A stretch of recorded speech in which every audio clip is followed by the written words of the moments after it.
Hi ಎಲ್ಲರಿಗೂ ನಮಸ್ಕಾರ ಸ್ನೇಹಿತರೆ.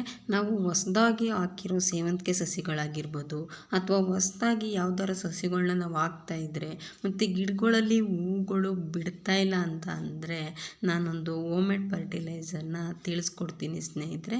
ನೋಡಿ ಯಾವ ರೀತಿ ನಮ್ಮ ಗಾರ್ಡನ್ಗಳಲ್ಲಿ ನಾನು ಹೂವನ್ನ ಬೆಳ್ಕೊಳ್ತಾ ಇದ್ದೀನಿ. ಗಿಡ ಒಣಗ್ತಾ ಇದ್ರೂ ಕೂಡ ಅದು ಹೂ ಬರೋ ಟೈಮ್ಗೆ ನಾವು ಯಾವ ರೀತಿ ಅದನ್ನು ಮೇಂಟೈನ್ ಮಾಡ್ಕೋಬೇಕು, ಮನೆಗಳಲ್ಲೇ ಹೋಮ್ ಮೇಡ್ ಫರ್ಟಿಲೈಸರ್ಗಳನ್ನ ಯೂಸ್ ಮಾಡಿಕೊಂಡು ಗಿಡಗಳನ್ನ ಬೆಳೆಸ್ಕೋಬೇಕು ಅಂತಂದರೆ ನೋಡಿ, ಎಲ್ಲ ಹೊಸ ಚಿಗುರುಗಳು ಈ ಥರ ಚಿಗುರೊಡೆದು ಹೂ ಬರ್ತಾನೆ ಇರಬೇಕು. ಪ್ರತಿ ವರ್ಷವೂ ವರ್ಷದಲ್ಲಿ 365 ದಿನವೂ ಒಂದಲ್ಲ ಒಂದು ಗಿಡಗಳು ಹೂ ಬಿಡ್ತಾನೆ ಇರಬೇಕು ನಾವು ಹಾಕ್ಕೊಂಡಿರೋ ಗಾರ್ಡನ್ಗಳಲ್ಲಿ ಅಂತಂದರೆ ನಾವು ಯಾವುದಾದ್ರೂ ಒಂದೊಂದು ಫರ್ಟಿಲೈಸರ್ಗಳನ್ನ ಮನೆಗಳಲ್ಲೇ ಯೂಸ್ ಮಾಡ್ತಾ ಬಂದರೆ ಯಾವುದೇ ಗಿಡನೂ ಕೂಡ ಒಣಗೋದಿಲ್ಲ.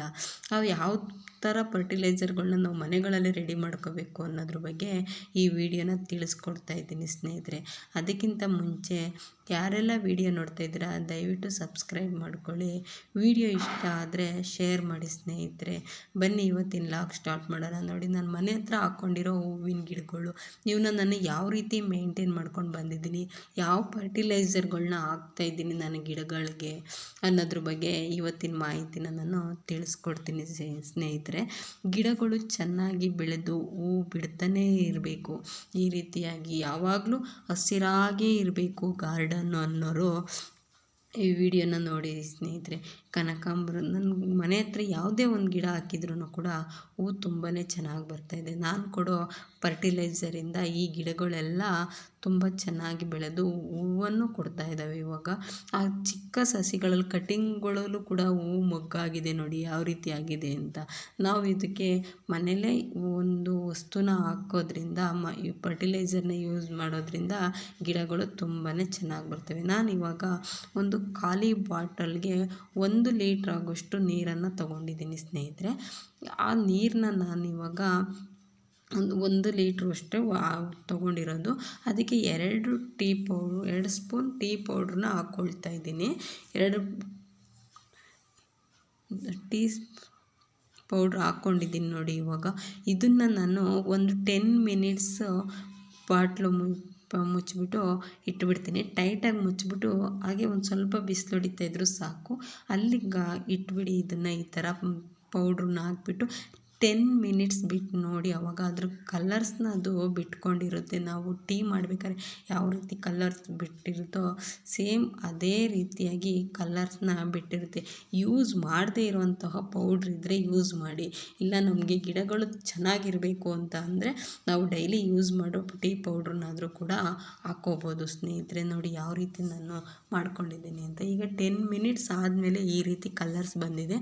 ಇದಕ್ಕೆ ನಾವು ಒಂದು ಚಿಟಿಕೆಯಷ್ಟು ಹಿಂಗನ್ನ ಹಾಕ್ಕೋಬೇಕು. ನಾವು ಅಡುಗೆ ಮನೆಯಲ್ಲಿ ಸಿಗುವಂತಹ ಒಂದು ಇಂಗು, ಈ ಹಿಂಗೆ ಏನಿದೆ ಅಂದರೆ ಈ ಹಿಂಗನ್ನ ನಾವು ಒಂದು ಚಿಟಿಕೆಯಷ್ಟು ಅಷ್ಟು ನೀರಿಗೆ ಒಂದು ಚಿಟಿಕೆ ಹಾಕಿದ್ರೆ ಸಾಕು, ಜಾಸ್ತಿ ಹಾಕಬಾರ್ದು. ಜಾಸ್ತಿ ಹಾಕೋದ್ರಿಂದ ಗಿಡಗಳು ಹಾಳಾಗಿಬಿಡುತ್ತವೆ. ಸ್ವಲ್ಪ ಇಷ್ಟು ಹಾಕಿದ್ರೆ ಸಾಕು. ನಾನು ಇವಾಗ 1 ಲೀಟ್ರ್ ನೀರಿಗೆ ಇದನ್ನು ಹಾಕ್ಕೊಳ್ತಾ ಇದ್ದೀನಿ. ಇದನ್ನು ಹಾಕಿ ಚೆನ್ನಾಗಿ ಮಿಕ್ಸ್ ಮಾಡಿ ಹಾಗೆ ಒಂದು ಬಕೆಟ್ಗೆ ನಮಗೆ ಎಷ್ಟು ಗಿಡಗಳಿಗೆ ನೀರು ಬೇಕು ನೋಡಿ ಅಷ್ಟು ಗಿಡಗಳಿಗೆ ಆಗುವಷ್ಟು ನೀರನ್ನ ನಾನು ಇವಾಗ ತೊಗೊಂಡಿದ್ದೀನಿ ಒಂದು ಬಕೆಟಲ್ಲಿ. ಈ ಬಕೆಟ್ಗೆ ಅದನ್ನು ಹಾಕ್ಬಿಟ್ಟು ಚೆನ್ನಾಗಿ ಮಿಕ್ಸ್ ಮಾಡಬೇಕು.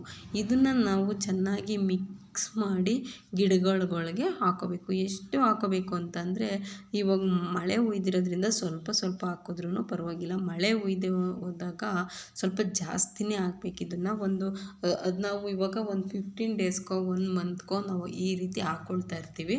ಆದರೆ ಮಳೆ ಇಲ್ಲದೆ ಹೋದಾಗ ನಾವು ಒಂದು ವಾರಕ್ಕೆ 1 ಸಾರಿನಾದರೂ ಈ ರೀತಿ ಹಾಕೋದ್ರಿಂದ ಗಿಡಗಳಂತೂ ತುಂಬಾ ಚೆನ್ನಾಗಿ ಬೆಳಿತವೆ. ಹೂವು ಕೂಡ ಚೆನ್ನಾಗಿ ಬರೋ ರೀತಿ ಮಾಡ್ತವೆ.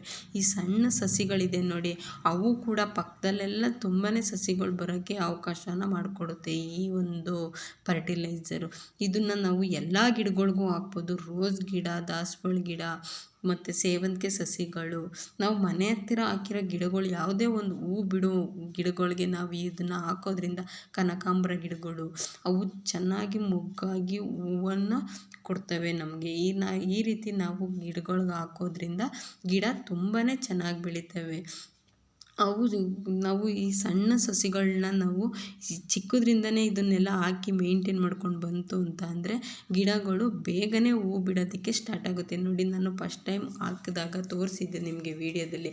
ನಾನು ಸಣ್ಣ ಸಸಿಗಳನ್ನ ಯಾವ ರೀತಿ ಹಾಕ್ಕೊಳ್ತಿದ್ದೀನಿ ಮತ್ತು ಅದಕ್ಕೆ ಯಾವ ರೀತಿ ನಾವು ಕೇರ್ ಮಾಡ್ತಾಯಿದ್ದೀವಿ ಮಳೆಗಾಲದಲ್ಲಿ ಅಂತ ನಾನು ನಿಮಗೆ ವೀಡಿಯೋದಲ್ಲಿ ತೋರಿಸಿದೆ. ನೋಡಿ, ಇವಾಗ ನನಗೆ ಮನೆಗೆ ಆಗುವಷ್ಟು ಹೂವನ್ನ ಕೊಡ್ತಾಯಿದೆ ಈ ಸೇವಂತಿಗೆ ಸಸಿ. ಅದರಲ್ಲಿ ಯೆಲ್ಲೋ ಕಲರ್ ಒಂದೇ ನನಗೆ ಮಿಸ್ ಆಗಿದೆ. ಏಕೆಂದರೆ ಅದು ತುಂಬಾ ಮಳೆ ಜಾಸ್ತಿ ಆಗಿದ್ದರಿಂದ ಗಿಡ ಅದು ಒಣಗೋಗ್ಬಿಡ್ತು. ಅದೊಂದು ಕಲರು ನನಗೆ ಮಿಸ್ ಆಗ್ತು. ಇಲ್ಲ, ಸಸಿಗಳಿದ್ದಾವೆ, ಅದು ಹೂವು ಬರ್ತವೆ. ಇನ್ನು ನೆಕ್ಸ್ಟು ಅದನ್ನು ಮೇಂಟೈನ್ ಮಾಡ್ತೀನಿ ಗಿಡಗಳನ್ನ. ಇವಾಗ ಬಂದಿರೋದು ವೈಟ್ದಂತೂ ಫುಲ್ ಎಲ್ಲ ಬಂದುಬಿಟ್ಟಿದೆ. ಕನಕಾಂಬರ ಗಿಡಗಳಲ್ಲೂ ಮಳೆ ಜಾಸ್ತಿ ಆಗಿರೋದ್ರಿಂದ ಹೂವು ಬರ್ತಾನೆ ಇರಲಿಲ್ಲ. ಅದು ಕೂಡ ನೋಡಿ ಯಾವ ರೀತಿ ಬರ್ತಾಯಿದ್ದಾವೆ ಅಂತ. ಈ ಫರ್ಟಿಲೈಸರ್ನ ನಾವು ಗಿಡಗಳಿಗೆ ಎಲ್ಲ ಸೇವಂತಿಗೆ ಸಸಿಗಳು ನಾನು ಇವಾಗ ಹೊಸ್ದಾಗಿ ಸ್ವಲ್ಪ ಕಟಿಂಗ್ಸ್ಗಳ್ನೂ ಕೂಡ ಹಾಕ್ಕೊಂಡಿದ್ದೀನಿ. ಅದಕ್ಕೂ ಕೂಡ ಈ ನೀರನ್ನ ನಾನು ಹಾಕ್ಕೊಳ್ತಾ ಇದ್ದೀನಿ. ಈ ಗಿಡಗಳಿಗೆ ಈ ರೀತಿ ಹಾಕೋದ್ರಿಂದ ಪ್ರತಿಯೊಂದು ಗಿಡನೂ ಕೂಡ ಒಣಗೋದಿಲ್ಲ, ತುಂಬಾ ಚೆನ್ನಾಗಿ ಬರ್ತವೆ. ಮತ್ತು ಎಲೆ ಹಸಿರು ಕಲರ್ ಬಂದು ಅದು ಕೂಡ ಹಾಳಾಗ್ತಾ ಇರ್ತವೆ. ನಾವು ಈ ಗಿಡಗಳು ಕೂಡ ಹಾಳಾಗೋದ್ರಿಂದ ಗಿಡಗಳಿಗೆ ತುಂಬಾ ಅನುಕೂಲ ಆಗುತ್ತೆ. ಇವತ್ತಿನ ವಿಡಿಯೋ ಯಾರಿಗೆಲ್ಲ ಇಷ್ಟ ಆಗಿದೆ ಖಂಡಿತ ನೀವು ಒಂದ್ಸಲ ಯೂಸ್ ಮಾಡಿ, ದಯವಿಟ್ಟು ಶೇರ್ ಮಾಡಿ. ನಾನು ಇವತ್ತಿನ ವಿಡಿಯೋನ ಮುಗಿಸ್ತಾ ಇದ್ದೀನಿ. ನಮ್ಮ ಗಾರ್ಡನ್ನಲ್ಲಿ ಎಲ್ಲ ಹೂವುಗಳು ಕೂಡ ಬಂದಿದೆ. ಎಲ್ಲ ಹೂವುಗಳು ಕೂಡ ಚೆನ್ನಾಗಿ ಬಂದಿದ್ದು ತುಂಬಾ ಚೆನ್ನಾಗಿ ಕಾಣಿಸ್ತಾ ಇದೆ ಗಾರ್ಡನ್ನು. ನಾನು ಇವತ್ತಿನ ವ್ಲಾಗ್ನ ಮುಗಿಸ್ತಾ ಇದ್ದೀನಿ ಸ್ನೇಹಿತರೆ. ಧನ್ಯವಾದಗಳು.